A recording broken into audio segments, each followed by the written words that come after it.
এই সুন্দর পৃথিবীটা না আল্লাহ কত সুন্দর যে বানাইছে। যদি গ্যাস না থাকে তাহলেও কষ্ট, পানি না থাকলেও কষ্ট, কারেন্ট না থাকলেও কষ্ট। হ্যালো এভরিওয়ান, আসসালামু আলাইকুম। সবাই কেমন আছেন? ভালো আছি। আর কি করব, আর প্রতিদিনের মতন একটা রান্না হয়ে গেলাম ব্লগ ভিডিও। আর কি কি রান্না করি আজকে সেটাই দেখাবো। আজকে রান্না করব শুধু জালি দিয়ে, মাছ দিয়ে। আর যেহেতু গ্যাস নাই মেশিনে বসাই দিছি সিদ্ধ। আগে জালিটা আর আলু কাইটটা সিদ্ধ বসাই দিছি, আর এখানে মশলা রেডি করে নিছি। আর আমি রান্না করবো তেলাপিয়া মাছ দিয়ে। তেলাপিয়া মাছটাও সুন্দর মতন লেবু দিয়ে ধুয়ে হলুদ মরিচ মাখাই রাখছি। আর এখনও এটা সিদ্ধ হওয়ার পরে আমি সব মশলা দিয়ে, আর এই মেশিনে কিন্তু মাছটা একটু ভাজতে কষ্ট, কিন্তু রান্নায় কষ্ট না, মাছটা ভাজতে একটু সময় লাগে। আর মাছটা ভালো ভাজা হয় না, মেশিনে ছিটে। আর দ্বিতীয় কথা হয়েছে পাতিলটা হয়েছে একদম মাঝখানে হয়েছে উঁচা, চাইরের দিকে তোল জায়গা, এই জন্য মাছটা আর কি ভাজা হয় না। যাই হোক, কষ্ট মষ্ট করে ভাজবো, জীবনটা এই কষ্টে কী করবো বলেন। ঢাকা শহরে থাকতে গেলে গ্যাস দরকার, পানি দরকার, সবই দরকার। কোনোটা থেকেই কোনোটা, এই পৃথিবীতে না আল্লাহ সব কিছু বুঝে শুনেই আমাদের জন্য পাঠাইছে। যেটা কোনটা না থাকবে কোনটা চলতে পারবেন, কোনোটাই চলতে পারবেন না বলেন। এই যে রান্না খাইতেছে কি কষ্ট, রাত 12টার সময় এখন রান্না করতেছি গ্যাসের অপেক্ষা থেকে।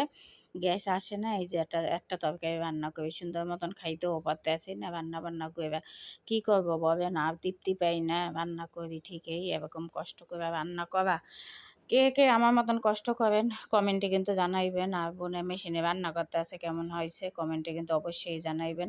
আপনারা যদি মেশিন কেনেন দেখে কিনবেন, নিচে ঠালা উঁচা ঠালা কিনবেন না। আমারটা কিন্তু আমি যেদিন মেশিনটা কিনতে গেছি সেদিন কিন্তু আমি অনেক অসুস্থ ছিলাম, অসুস্থ হয়ে পড়ছি, মেশিনটা দেখেও কিনতে পারি না।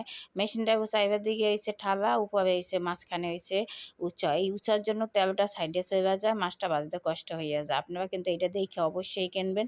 রাঁধতে কিন্তু পাতিলে অনেক আনন্দ লাগে, অনেক মজা লাগে, কিন্তু এরকম উঁচা ঠালা দেখে।